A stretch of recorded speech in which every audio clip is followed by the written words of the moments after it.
The Diary of PORSCHE Santiaga. Dear Winter, riding the bicycle on the trail wasn't nothing like riding it on the smooth, straight road. I hit a rock and flipped over my handlebars.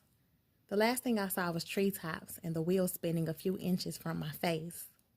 The bike landed on top of me. I saw glimpses of sky and sunlight through the spokes. I blacked out.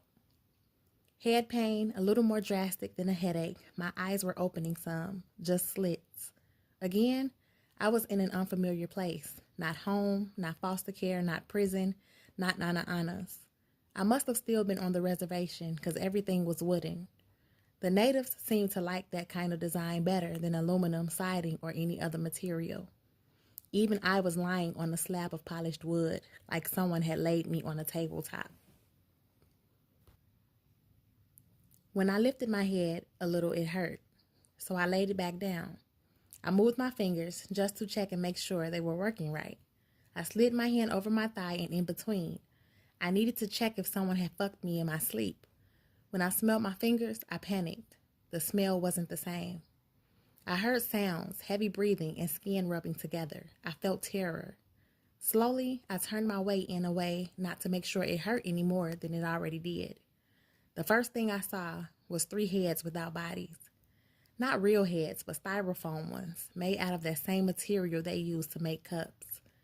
Each head was wearing a pretty black wig, long flowing straight hair, the kind ghetto chicks would kill for. I knew the sounds I was hearing were not coming from any of those fake heads. I stretched my neck some. Even moving my eyeballs was work. I saw a man's naked body moving. I watched. His legs were strong looking and his ass cheeks were moving in and out. Most of all, his skin was tight and nice.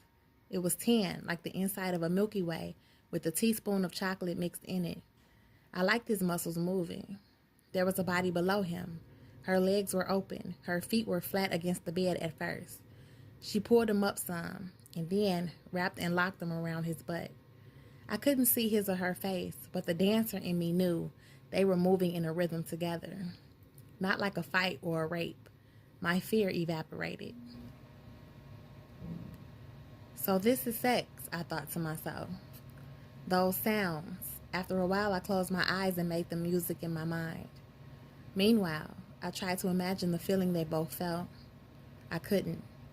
She looked like she was feeling so good in those moments, like if she had one worry before he touched her, she didn't have it now and wouldn't until he separated his body from hers.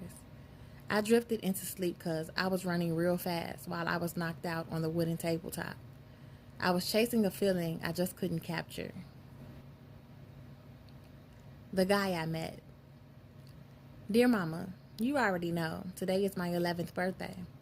You will be surprised to see what I will only show to you, my little titties, which are mostly only big swollen nipples. I know there is so much more to come. And I have hair down there, not a lot. It's like the light fur on a peach. I know it will only stay like that for a little while. Soon it will become a bush.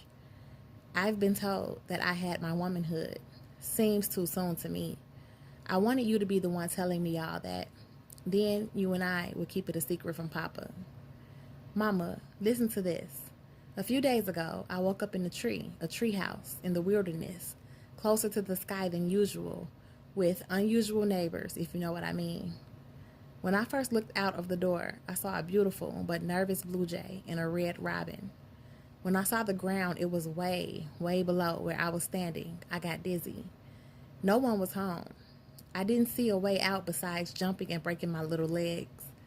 I didn't know who put me up here, if they were joking or trying to kidnap me. I was getting used to being kidnapped, but this wasn't the authorities doing.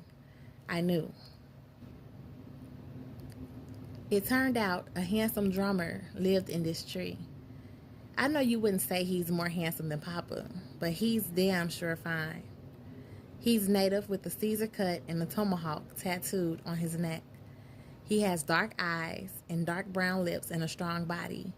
He holds his drum between his knees and touches up those skins with his magical, musical, moving hands. When I saw all the heads and hair in his treehouse, I thought he was some type of murderer or worse, a rapist serial killer. Turned out, he's a hair hustler. He's a real hustler from the top to the bottom and from the beginning to the end. Charming like Papa, with a real pretty smile. He travels to neighborhoods and talks girls into giving up their hair. He pulls out a stack of paper, Mama, the kind of money stack that we're used to, and he pays them a price they agreed on. He cuts their hair off and bags each head separately. On one block, some girls lined up soon as they saw him coming. I get excited over him, but mostly for his style. I like that he lives in a tree, owns his own business, makes his own money, and looks good while doing it. I got fascinated with his zip cord and how he glides from one tree to reach his own tree house. He seemed sure that he wanted to live his own way, in his own space in a hidden and unpredictable location. I like that he found me when I blacked out beside my bike, but it didn't take me to no hospital. Long story, Mama. I hate doctors and hospitals, and healed me. He didn't touch me in any of my private spaces, as far as I could tell. At first, I thought he did because of the smell between my legs.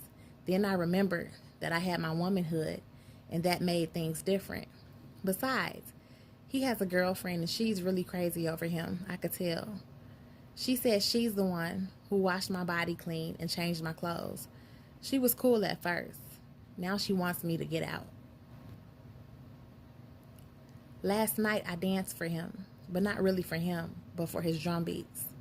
His drumming is more than music, and coming from me, Mama, that says a whole lot. It's like his beat is driving me or pulling me like a puppet. She wants to be his only puppet. I understand, but sex and dancing are not the same things, right, Mama? And the drummer and her are grown, like 17 and 18, and I'm just 11. So there shouldn't be no problem, true?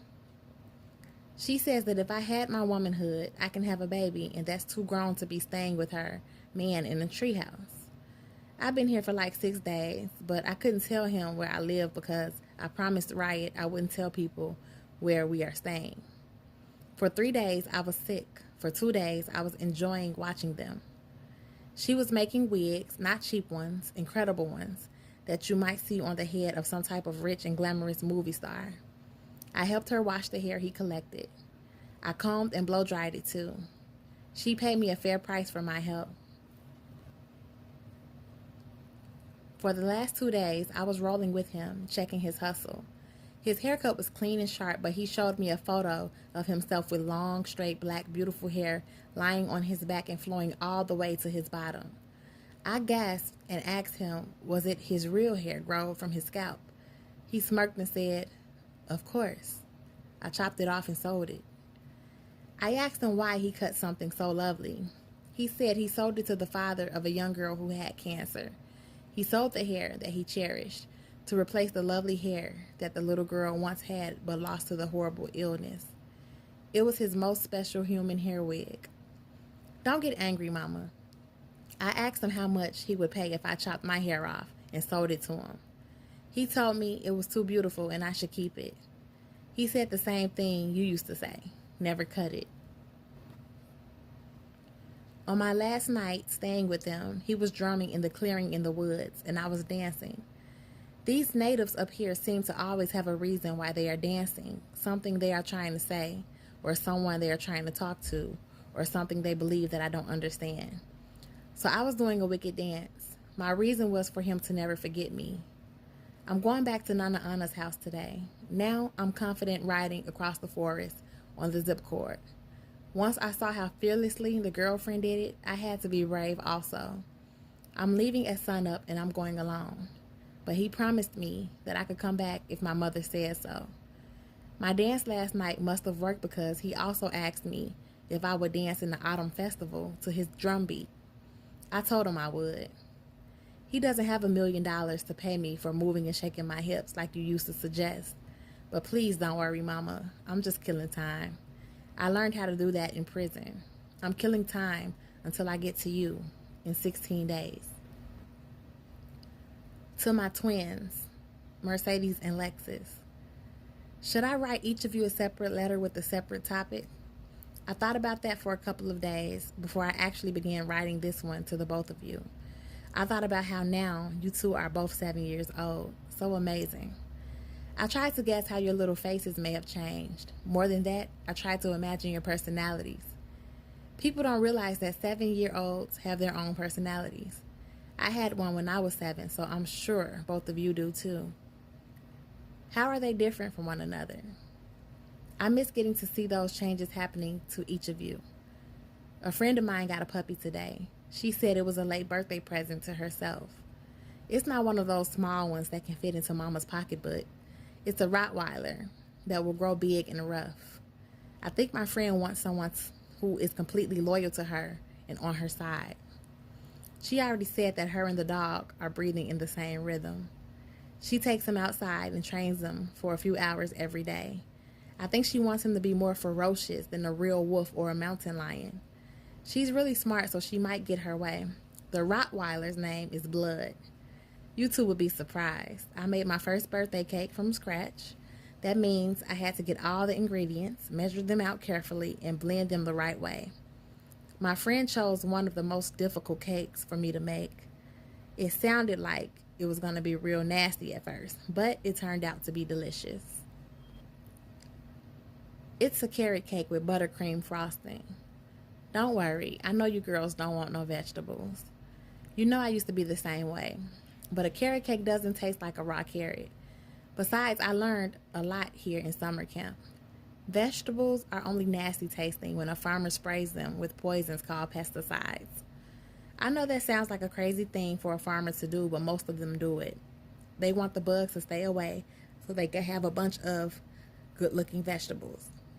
This way they make more money. The poison they spray on it kills people. It makes little kids, like my two pretty sisters, hate vegetables because of the nasty poison taste. When I come home, I'm going to cook for our family. First month or so, I'll cook all by myself to spoil mama, to make her think I'm her best daughter. After the first month, I'll teach both of you how to cook too. Guess what? I can even make homemade ice cream. So far, I only made strawberry ice cream, but it's sweet and good. I love you, Lexus. I love you, Mercedes. I love you better than food, candy, and even ice cream. I hope you love me back. Autumn Festival. Dear Mama, dancing at gunpoint. That's what I would have been doing if I had agreed to perform in the prison family festival, or at least that's what it would have felt like. The festival with the natives was the opposite of prison. I was young and completely free. I didn't have to get permission to make a costume. The natives believed in costumes and had all types of leather work, beaded clothes, embroidery, wooden masks, and shoe skills. Everything they handmade and built on their own got me thinking. Mama, Siri is my close friend. I hope you don't mind when I bring her home with me. She has nowhere else to go. Anyway, I hope you'll love her. She's warm and fashionable like you. She can sing, but her best skill is humming. Some say when Siri hums, it gives them goose pimples or the chills. Many nights, when I was missing you, Siri sang to me and caressed me. Always, when I was in danger or trouble or deep sadness, Siri comforted me. She's so quiet. She sits for hours watching me when I'm dancing and sometimes when I'm asleep. She thinks she loves me best, but I tell her Mama loves me best, and of course Papa too. Siri made me a mean-ass mini dress made of feathers. I didn't wear shoes because I wanted to show the beauty and power of my feet, calves, and thighs while they were moving. My arms were bare and my neck and back open. Instead of the wooden mask that some natives wore, Siri painted a cosmetic face mask over my eyes that concealed my identity, or at least confused it. I wore a feather cap as my hairstyle. We made it out of a bathing cap so it would hug the shape of my head and lay gently against my pretty skin, which I got from you. The cap was badass. Please believe me, Mama. I probably can save it and wear it one day in a superstar video. When my drummer began tapping, touching, and pounding the skins of his drums, I took flight like a pretty, proud peacock. It was only me and him surrounded by hundreds. He had told me I was doing a salute to the sun. Remember, the natives need a reason to dance. I don't, but I ripped that place down. Believe me, Mama, I danced my ass off. I wish you could have seen me. There weren't any cameras, though. The natives said it was a spiritual moment. Their moment lasted all day and into the night. My performance lasted 11 minutes. Mama, 11 is becoming a lucky number for me. If you need 4 digits to play the numbers, like back in Brooklyn, you should play 1111. When my dance was complete, the crowd closed in on me. It was hard to shake the crowd of followers who wanted to know me, meet me, touch, or pluck 1 or 2 feathers off my skirt, but eventually I shook them all. Running back to Nana Anna's in the featherwear, even the deer and birds were checking me out, like I was a new breed of animal moving through their territory. Tomorrow, Nana Anna's giving us a going home party. Everyone believes we are campers going back home because August is coming to a close. Onatai, a native girl who I met, will be one of the many kids who Nana Anna invited. She believes she is my best friend. Somehow, me and Onatai keep getting connected back together. It turned out that my drummer is one of her brothers. He's the rebellious one who didn't want to live with his family in their mansion. I don't know why. So he made his home and ran his business in the trees. The whole time I was in his treehouse worrying if Nana Anna and Riot was worrying over me. She already knew exactly where I was. Mama, Onatai chills like how we used to chill before Papa got taken. She even has her own horse. Up here people go horseback riding like how we play cards or dominoes. I know you didn't want me to get a pony or a puppy. Papa told me so. He said you couldn't stand even imagining the piles of poop. But I learned that sometimes to get something really beautiful, you gotta stand in, lay in, or inhale a little poop. I'll see you, Mama, in 3 days. Dear Papa, tense. That's how I'm feeling. How about you, Papa? Are you tense? I know you are more tense than me. I always know and understand even the slightest difference in things. You and Mama helped me with that. So you are still in a cage? I have been out of my cage for 40 days.